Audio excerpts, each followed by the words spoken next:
Yellowstone, Wyoming. In spring 2003, strange things began happening in America's most famous national park. The tallest geyser in the world, which can go 50 years without erupting, burst into life, spraying columns of superheated water hundreds of feet into the air. There were new cracks in the ground. The ground heated up to the point where the National Park Service had to close some trails. Not long after, a group of bison collapsed and died, victims of poisonous fumes from below the ground. Satellite pictures revealed that something ominous was happening beneath the earth. On the internet, unfounded rumors spread that a supervolcano, an eruption so large that it only occurs on average every 700,000 years, was about to blow. These things happen. You can look at the earth and see the scars. They happen, and they're going to happen again. Now, Naked Science asks, if Yellowstone experiences another super eruption, could the United States survive?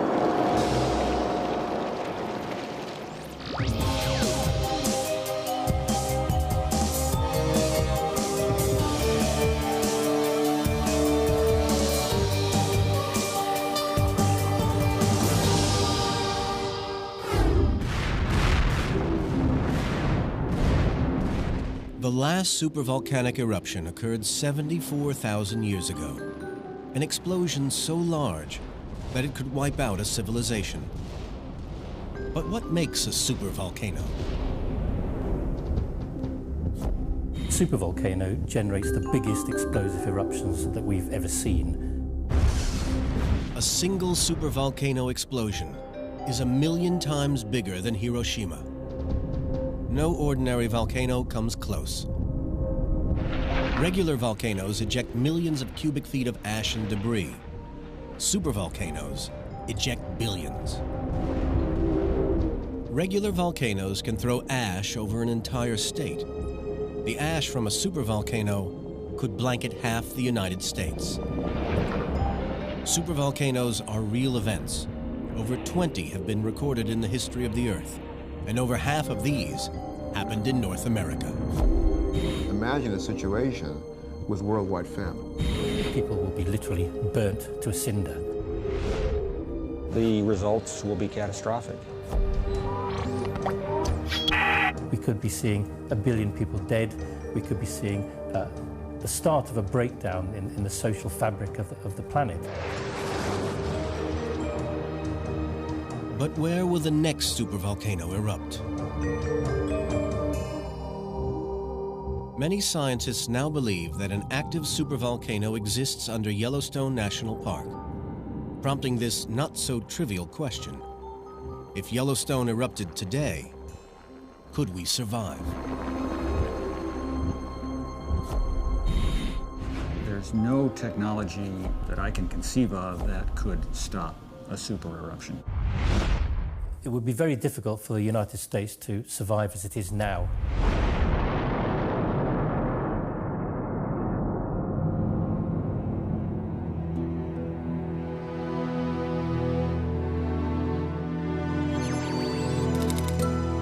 Yellowstone National Park.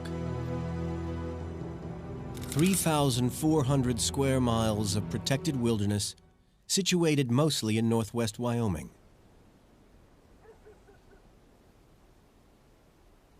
The hot springs and geysers have attracted tourists for over 100 years. Unknown to them, deep beneath the beautiful landscape, lies a hidden terror. To find out what makes Yellowstone so potentially dangerous, Naked Science brought in geologist Bob Christensen. He has spent decades climbing over Yellowstone's rocks, uncovering its secret past. Yellowstone is a unique place in the world. It's best known for its hydrothermal features, which is the name we give to hot springs and geysers and steam vents or fumaroles. All of these features are indicative of the great amount of heat that is pouring out from the interior of the Earth to its surface. 30 times more heat pours out of the ground in Yellowstone than anywhere else in the Rockies. Scientists had always assumed that the heat came from an extinct volcano that died long before the last ice age. Then, on August 17, 1959, a major earthquake changed that view forever. The quake triggered a giant landslide at Hebgen Lake to the west of the park. 80 million tons of rock broke off a mountain and crashed down onto a campsite. The quake killed 28 campers. 19 of their bodies were never found. It was the deadliest earthquake to hit the mainland United States since 1933. Since then, Yellowstone has become a laboratory. Geologists covered the park in seismometers. When they examined their data, they found Yellowstone averaged over 25 earthquakes a week. It was the most seismically active area of the United States outside California, but no one knew exactly why. The U.S. Geological Survey commissioned a huge study of the area. The man they chose for the job was Bob Christensen. His investigations first alerted people to the threat lying underground. Christensen and his team quickly realized that Yellowstone was the site of a large volcanic eruption. A thick layer of ash and debris covered the bedrock. It must have come from a volcano. So all of these materials erupted together in a volume accumulating to about 250 cubic miles. Now that's an inconceivably large volume. That's enough material to bury the whole of Texas under 5 feet of ash. But Bob wanted to know, where was the smoking gun, the enormous volcano the ash had come from? Ordinary volcanoes are easily recognized from their distinctive cone shape. But Bob couldn't find any sign of a cone in Yellowstone. Over the next 5 years, he carefully mapped the terrain. What he found was not a cone, but something more astonishing. A crater so large that it was impossible to see it all, even from the air. Here was the site of a supervolcano. But how had it formed? Several miles beneath every volcano is a magma chamber, an area of molten rock. In the case of a supervolcano, the magma chamber is huge, tens of miles in diameter. When the pressure in the chamber gets too great, the magma erupts, and the ground above collapses into the partially empty chamber, creating a giant depression in the earth, a caldera. Dimensions of the magma chamber were at least 50 miles long by about 25 miles across.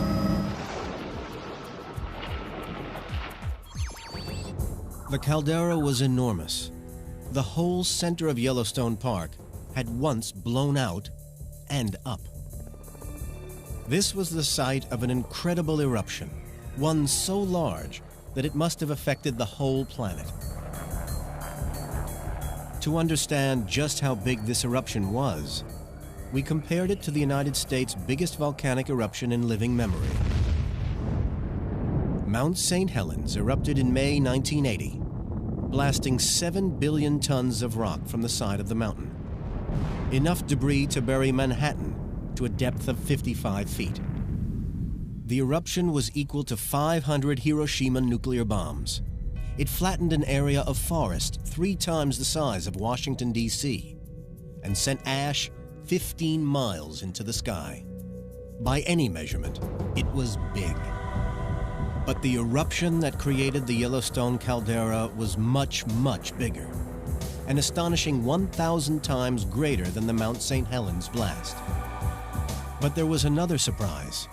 From analyzing the layers of ash, Bob found 2 other giant calderas. One was even bigger, 60 miles long by 30 miles wide. The eruption that caused it was 2,500 times the size of Mount St. Helens. This is the spot where we first recognized the distinction between these two volcanic units and realized that Yellowstone has had a much longer, more complicated history of evolution and was appreciated at first. Bob had discovered 3 enormous eruptions right in the heart of the United States. Yellowstone gave birth to several supervolcanoes, which raises the unnerving thought, could Yellowstone erupt again? Geologist Bob Smith has been trying to answer that question. Bob Smith grew up with Yellowstone. He had his first job in the park 50 years ago. He's gathered evidence that suggests that our worst nightmares about Yellowstone could be true. In the 1970s, he was revisiting Yellowstone Lake when he noticed that the landscape had changed since he was last there. Trees just at the edge of the lake seem to have water in the root systems and been inundated by a few inches of water. Strangely, this only occurred at the south end of the lake. Bob came up with an extraordinary theory. He suggested that the whole north end of the lake had risen, pushing the water to the south. To check his theory, he organized a new survey of the land which hadn't been surveyed since the 1920s. We went to the old benchmarks that were set up along the highways by the original road surveyors. The surveyor said to me, well, these people really have made a big error, these people in 1923, because I'm off from them some like 18 inches to 2 feet. A thorough check revealed that the original survey was correct. This meant that between 1923 and 1977, the center of the caldera had risen over 2 feet. But that wasn't all. New surveys in the last 10 years revealed a further surprise. Lo and behold, the ground was going down between basically 1995 and 2000. So we were pretty excited because it gave us this idea that it's dynamic and it's truly alive. This is really kind of a living, breathing caldera. It looked like the volcano was still active. But could this amazing discovery be true? Naked Science tracked down a scientist who has crucial evidence that supports Bob's theory. That evidence comes from people who died centuries ago. For over 11,000 years, Native Americans lived around the lake, hunting the bison that came here to drink. The primitive weapons they left behind reveal the position of their settlements. Archaeologists have collected these arrowheads and mapped their locations. The arrowheads show that the native villages moved back and forth 6 times over the last 15,000 years as the edge of the lake rose and fell. The rise and fall of the caldera shows that the volcano is active. That makes it a massive ticking time bomb. If it erupts, it could be the biggest blast in the history of mankind.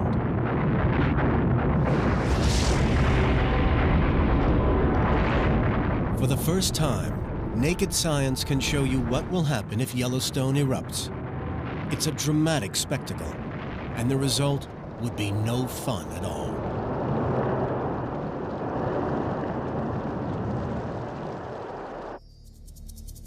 Yellowstone National Park is sitting on a time bomb, a supervolcano so large that it could throw debris 15 miles high, trigger monster avalanches, and generally wreak havoc.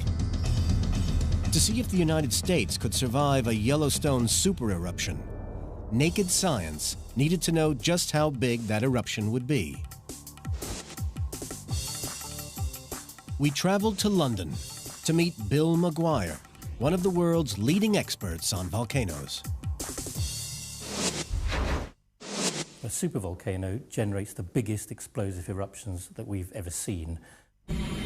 Geologists measure eruptions using the Volcanic Explosivity Index. It's a little bit like a volcanic Richter scale, and it runs from 0 up to 8. At level 1 are tiny eruptions throwing 350,000 cubic feet of ash into the air. Level 2 eruptions are slightly bigger, like this blast from Mount Etna in Sicily. This volcano in New Zealand, ejecting enough ash to fill 58 football stadiums, is a level 3. The 1883 eruption of Krakatoa in Indonesia was a level 6. A supervolcano? Make that level 8. Each point on that scale represents an eruption 10 times bigger than the one below. Mount St. Helens was a 5. A super eruption is at least 1,000 times bigger. But what factors make supervolcanoes like Yellowstone so explosive?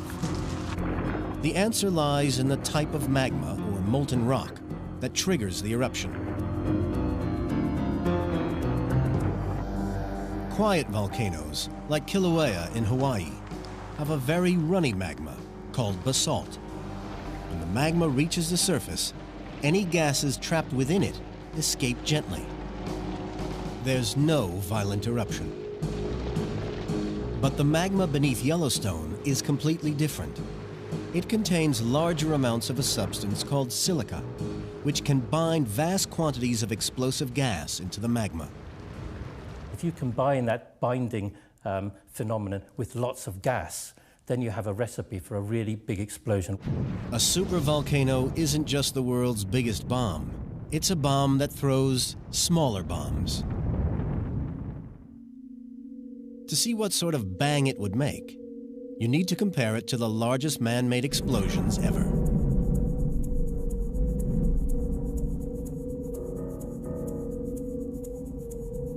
This is the most powerful bomb ever detonated by the United States. It's the Castle Bravo hydrogen bomb, set off on Bikini Atoll in 1954. But at 15 megatons, it's still 160 times smaller than a supervolcano eruption. This is the world's biggest bomb. In 1961, the Soviet Air Force dropped a 50 megaton bomb over Novaya Zemlya in the Arctic Ocean. The mushroom cloud rose above the stratosphere, and the shock wave traveled 3 times around the Earth. Imagine an eruption 50 times bigger than this, and you have a supervolcano. Any way you look at it, that kind of eruption would be a very nasty surprise.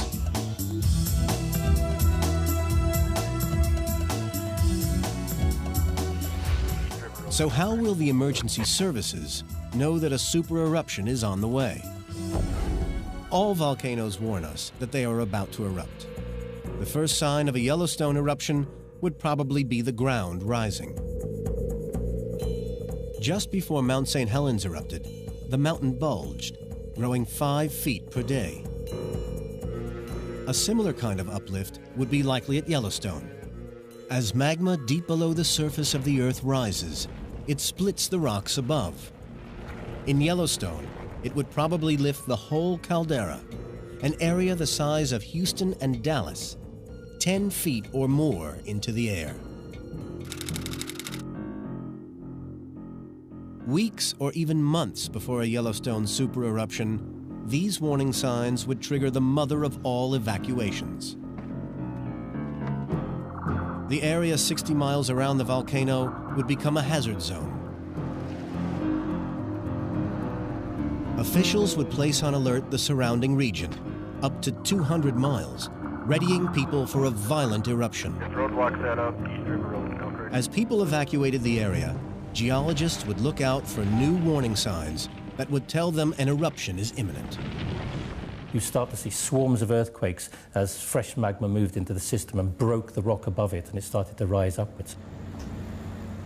These earthquakes produce distinctive waveforms on the seismographs.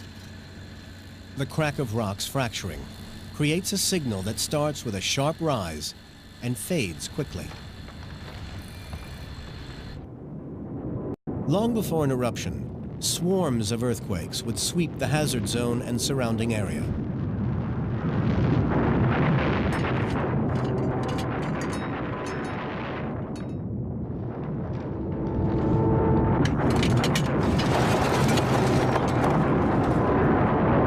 Just before a volcanic eruption, the signal produced by regular earthquakes would give way to a new signal, a long, continuous vibration. Now, when magma's opened a space for itself, it will start to move through that, and as it moves through that very rapidly, it will vibrate the walls of the crack or the conduit, and that will give you a sort of rumbling signal. It sounds like the vibration of a large organ pipe. Scientists call it harmonic tremor. It's the last warning. This is what magma racing towards the surface might sound like. For anyone brave or foolish enough to remain in the hazard zone, the chances of escape would be slim. The Big Bang would be moments away.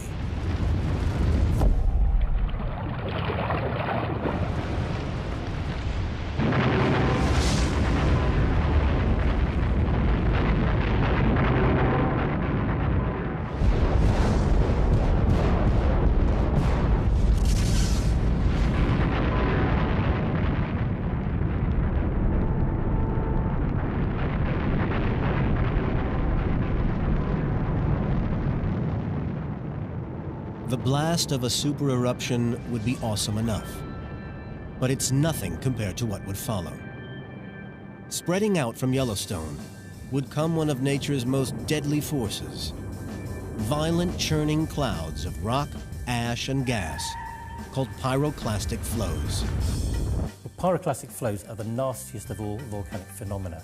They are blasts of fragmented magma, hot ash, incandescent gases that travel at hurricane velocities, and they blast out across the ground surface in all directions from the eruption.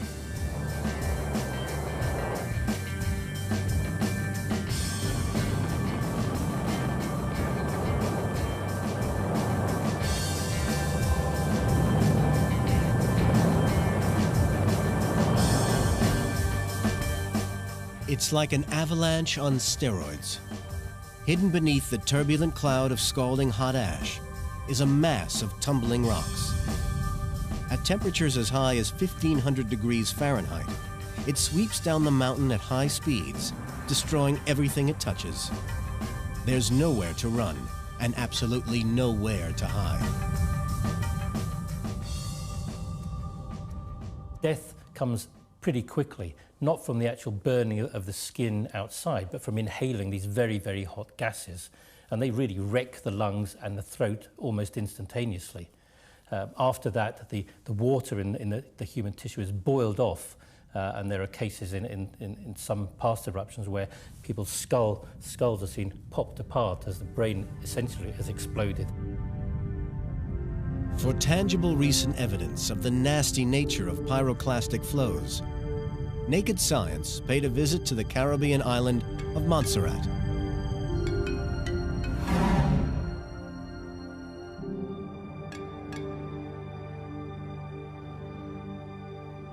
Hell came to this paradise in 1997 in the form of giant pyroclastic flows. David Lee is a local filmmaker. In 1995, he had a hair-raising run-in with an exploding volcano. There's an eruption right now. That's hot stuff going up.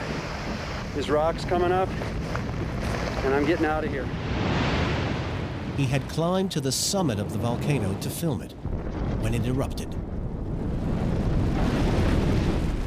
Now do I look scared? I'm not out of here yet. I'm only down about 600 feet. If the whole thing went, wouldn't have a chance up here. You could have seen pyroclastic flows rushing down those slopes at fantastic speeds, maybe 60 to 100 miles an hour, maybe even more. And they rush out over the ocean and they just float out over the sea. It's an amazing thing to see. The power and fury of these pyroclastic flows are awesome. But they're nothing compared to what would spew forth from a supervolcano. To see what happens when a pyroclastic flow hits a major town, Naked Science visited Plymouth on Montserrat. We're just coming into the capital city of Montserrat, which was Plymouth, and it has been hit by pyroclastic flows and devastated in 1997. David Lee witnessed the flows that hit the town. The experience is seared in his memory.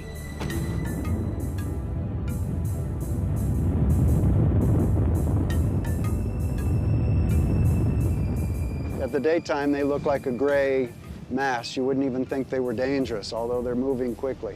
At night, they are totally on fire, totally incandescent, just glowing, and you could see them sweeping down over the city, and everything they touch, because they're probably 500 degrees or more, just bursts into flame. Most of the population was up on the hillsides as close as we could get, and you could see the whole city burning. Once, over 4,000 people lived here. Today, it's a ghost town. The city center is buried in ash, a modern-day Pompeii. Montserrat's disaster was appalling, but its volcano was relatively small, and life on the island has begun to recover. If this had been a supervolcano, we'd be looking at no life whatsoever. Within an hour of a Yellowstone supereruption, pyroclastic flows could race across the countryside and engulf the valley of Jackson Hole and the town of Livingston, some 50 miles away. Within a 60-mile radius, 90% of any remaining people would be killed. A few might be blown to pieces in the initial blast. Most would suffocate in the heat of pyroclastic flows. But this would just be the beginning.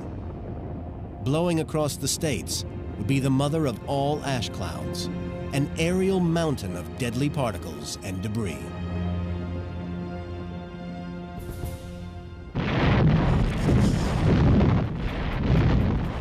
Yellowstone National Park is the site of a recurring supervolcano, an eruption so large that if it happens again, it would destroy nearly everything within 60 miles. But what would happen next as a mountain of ash begins to spread and then fall?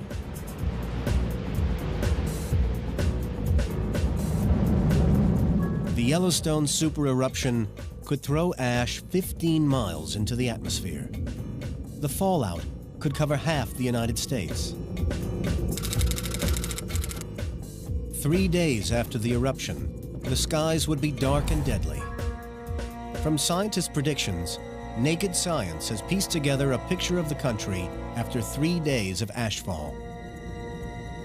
At 6 times heavier than wet snow, wet ash would cause many roofs to collapse, clog up filters of cars, and ground aircraft across much of the western U.S. Any planes in flight would be in danger of crashing, their engines clogged by the fine particles. When Mount St. Helens erupted, swirling particles of ash in the atmosphere generated lightning, which in turn ignited scores of forest fires. A supervolcano could ignite hundreds. The worst affected region would be the downwind area up to 500 miles from Yellowstone, as far away as Salt Lake City and Denver. Carried by the normal prevailing winds, the ash would reach Denver in about 24 hours. By the time it had finished falling, it could be deeper than 3 feet. Within this zone, no movement would be possible for 2 days. Roads would be invisible, and people outdoors would not be able to see where they were going. Transportation would come to a stop. Winds whipping up the ash would create dust clouds, and people stranded in the open would likely suffocate within hours. Moist ash collecting on power lines would short insulators, cutting off power. If it happened in winter, then the cold weather would take more lives. Falling rain would wash ash into rivers, creating giant mud flows called lahars, smashing everything in their path. Pumping stations at reservoirs would be clogged with ash, leaving many people without fresh water. Nuclear power stations dependent on cooling water from rivers would be forced to close. As with the aftermath of any catastrophe, lawlessness could take over. Livestock could die from lack of grass and water. Hospitals could stop running. The old, the sick, and the very young would be even more vulnerable. In this central zone, up to 10% of the population, or 500,000 people, could die. 7 days after the eruption, Yellowstone could still be pumping ash into the air. 1,000 miles away, in places like Santa Fe and Kansas City, the ash would continue to fall and to kill. Keep one low on your head. The ash itself is deadly. Anyone living under the path of the ash cloud would need to protect themselves. That's because volcanic ash isn't really ash at all. It's rock that has been blown apart into tiny pieces. To see what makes it so dangerous, Naked Science put it under an electron microscope. Up close, the particles show up as minute shards of glass with jagged edges. If these get into the lungs, they can be deadly. But not the way you might expect.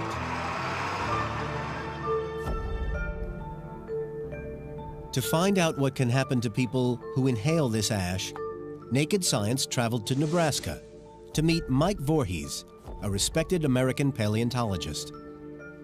In the 1970s, Professor Voorhees made a startling discovery.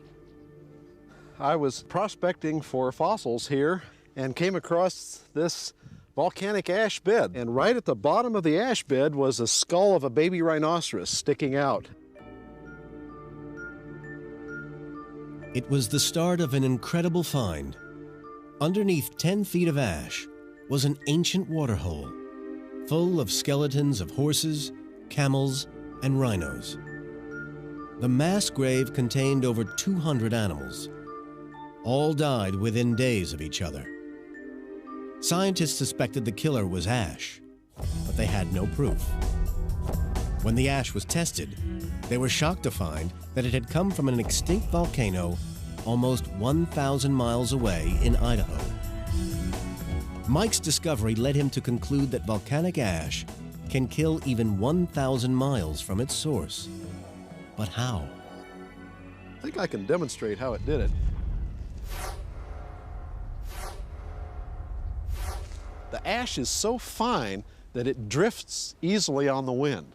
So it probably took maybe 6 or 7 hours for the ash to get to Nebraska from the volcano. Fine ash hangs in the air, the same air we breathe. This ash is so far from the volcano that only the very, very finest material settled out here. So it's so fine that it makes a dust that easily gets into the lungs. In his laboratory, Mike and his team started examining the bones. There was something unusual about them. Right up here in the front part of the jaw is healthy bone. This is the way a fossilized camel jaw should look. But this one has something extra. It actually has symptoms of the disease that killed the animal. Unlike normal fossils, every single bone they found was covered in a strange white substance. The white spongy substance is new bone growth. It's a classic sign that an animal has died of the rare lung ailment known as Marie's disease. As the lungs fail, the skeletal system goes out of control, rapidly depositing new bone on top of old. It reveals that the animals died a slow and painful death. As their lungs, choked by ash, started to fail, it caused their bones to grow thicker. Racked with pain, they were drawn to the waterhole where they died, all within a month of the eruption.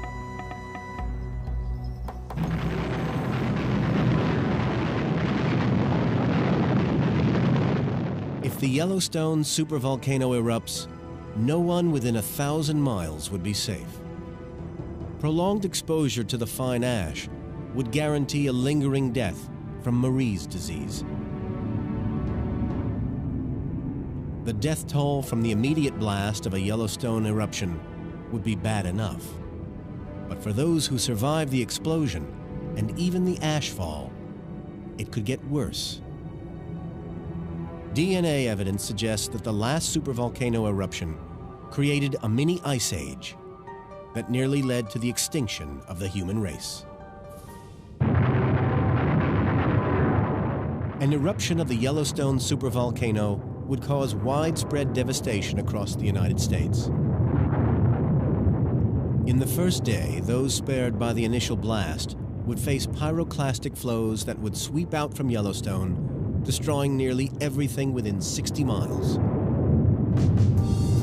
3 days after the eruption, normal life within 500 miles of the volcano would be impossible. Within a week, the center of the U.S. would be buried under a thick carpet of ash, killing thousands with a painful lung disease. But scientists now suggest that the greatest impact would come months after the eruption.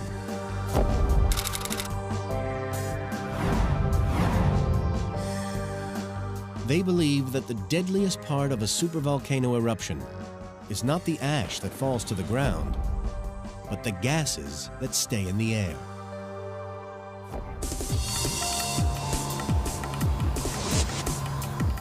Professor Mike Rampino of New York University investigates how volcanic eruptions in the past changed the climate of the planet. To find out what will happen if Yellowstone erupts, Naked Science brought Professor Rampino to New England. An old tombstone in a New Hampshire graveyard contains a warning of what a supervolcano would bring. It records the events of 1816, a date that became known as the year without a summer. And this is a memorial to a farmer named Reuben Whitten, who managed to save the town of Ashland, New Hampshire in 1816 by growing enough wheat on his land to feed the community. There was snow in June and frosts in July and again in August that killed most of the wheat in the lowlands, but Reuben Whitten managed to grow enough wheat in the highlands here to feed the town. They were lucky. In 1816, the growing season in New Hampshire dropped from 120 days to just 60, killing the crops in the ground before they could ripen. And it wasn't just America that was affected. Bad weather caused harvests to fail in Europe. 1816 to 1817 witnessed the worst famine in over a century.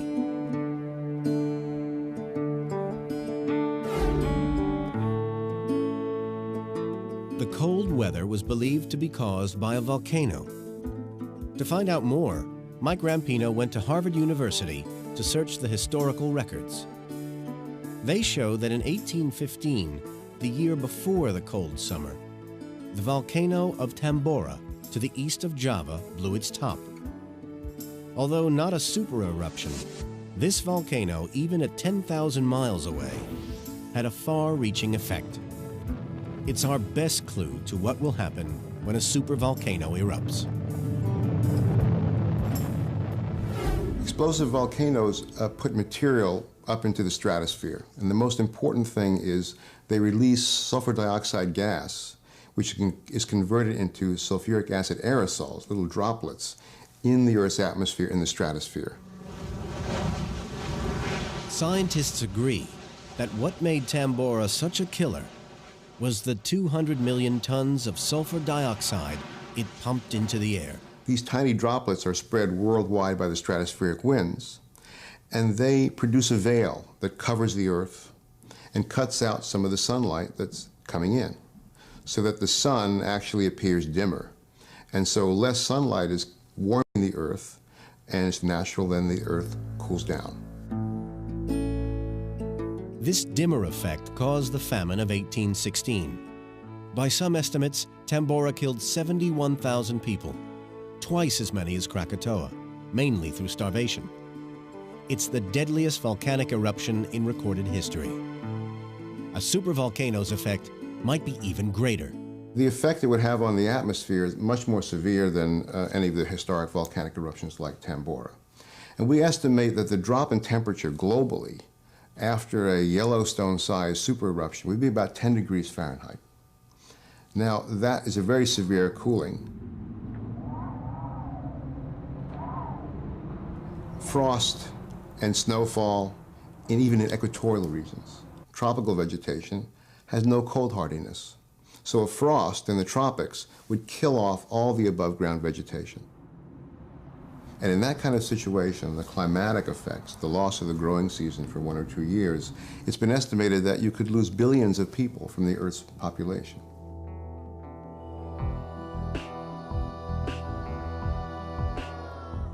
Evidence suggests this type of climate change has happened before. Some scientists believe that the last time a supervolcano erupted, it very nearly wiped out the human race. 74,000 years ago, a supervolcano erupted on the island of Toba in Indonesia. It's a very, very large volume eruption, the same kind of thing we might see from Yellowstone. And it's interesting to note that at that time, there's genetic evidence that the human population went through a bottleneck. Before the volcano erupted, scientists believed that humans were abundant throughout Africa. Around the time of the eruption, their numbers plummeted. The population of human beings in that bottleneck was about a few thousand. At most 10,000, some people think as little as 3,000. So imagine the entire human population of the planet at that time reduced to a few thousand individuals. It's very close to an extinction of Homo sapiens.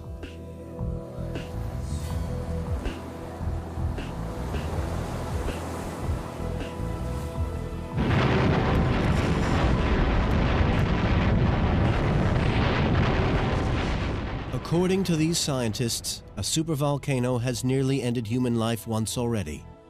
Could it happen again? And just as importantly for us, when?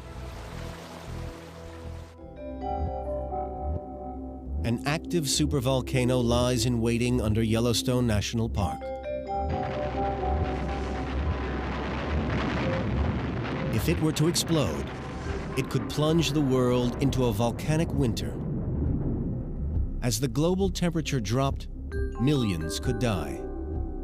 It would be by far the biggest disaster ever to hit the modern world. It sounds terrifying. But if it happens 500,000 years from now, we're not quite so worried. If it's 5 years, start packing. So when will Yellowstone next erupt? The scientist in charge of Yellowstone Volcano Observatory is Jake Lowenstern. If Yellowstone is about to erupt, it's his job to see it coming. Using the very latest technology, he can tell what is happening below ground at any time. There's over 20 seismometers that are located within the park.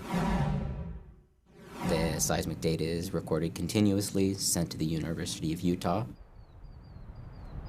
The key to knowing when Yellowstone is going to blow is understanding the composition of the magma underground.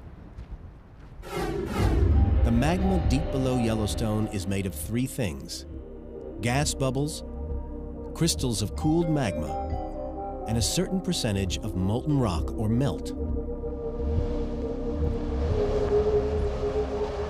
Before a volcano can explode, the magma chamber has to contain enough melt to trigger the eruption. Generally, it appears that about 50% melt is needed in a magma for it to erupt. So what percentage of rock below Yellowstone is melt? To find the answer, scientists have recently analyzed the seismic waves created by earthquakes. Like a giant ultrasound scan, these allowed them to see into the earth and estimate the percentage of melt below ground. We do have some data that indicates that the magma chamber on a caldera-wide basis is only about 10% melt, and therefore it doesn't seem likely at this time that Yellowstone caldera could have one of these really large caldera-forming eruptions. There's just not enough highly molten material down there. But in 2003, geologists monitoring the volcano saw unusual signs that Yellowstone was becoming more active. Dan Durishan is a geologist with the U.S. Geological Survey's Volcano Hazards Group. He was one of the first to see the signs of the increased activity. The tallest geyser in the world erupted several times, Steamboat Geyser. A very rare event. There were new cracks in the ground. The ground heated up to the point where the National Park Service had to close some trails. We discovered that a different part of the area was going up. And frankly, the only thing we can think of that could be down there that would be causing the uplift is magma. It could mean that the system is getting closer to its next eruption and we're starting to see intrusion of magma. We don't know. So what could these signs mean? In the past, the Yellowstone supervolcano has erupted 3 times. These things happen. You can look at the Earth and see the scars. They happen and they're going to happen again. Yellowstone appears to be in a cycle. The last 3 super eruptions at Yellowstone occurred 2.0 million years ago, 1.3 million years ago, and 0.6 million years ago. Well, that sounds like we're getting ready for the next eruption. But these dates are not an exact cycle. The eruptions varied by plus or minus 100,000 years. This means that the next Yellowstone eruption might not happen for another 100,000 years. So will the next one occur at 0 or 100,000 years from now? We don't know. According to the scientists, it's unlikely that Yellowstone will blow in a super eruption at any time soon. But one thing is sure, super eruptions do happen. And being a little cautious, we wanted to know if Yellowstone were about to explode, is there any way we could stop it? Some have suggested that the way to prevent a supervolcano eruption would be to drill hundreds or thousands of holes down to the magma chamber to release the pressure of the gases. It just wouldn't work. First of all, it's a technological challenge to drill to the depths of these magma chambers, on the order of 6 miles perhaps in some cases. But even if you drill that far, all you would be doing is a pinprick in a very large, very complicated system. It's not just a big balloon full of magma, and it wouldn't notice. There's no technology that I can conceive of that I've ever heard discussed that could stop a super eruption. So we can't stop one with any known technology. If Yellowstone blows, is there any way the United States could survive? It would be very difficult for the United States to survive as it is now in the immediate aftermath of an eruption, a super eruption at Yellowstone. The United States would be crippled. Thousands could die in the blast. Millions more could perish from breathing in ash or from the famine that many predict.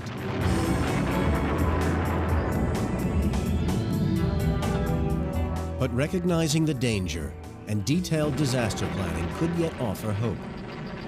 Some scientists believe the preparation of hardened facilities would allow survivors to dig themselves out and respond effectively.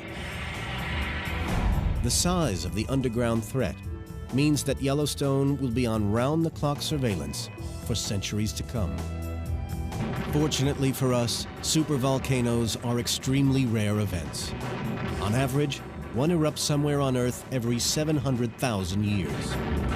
The challenge facing scientists is finding where and when the next one will happen before it's too late.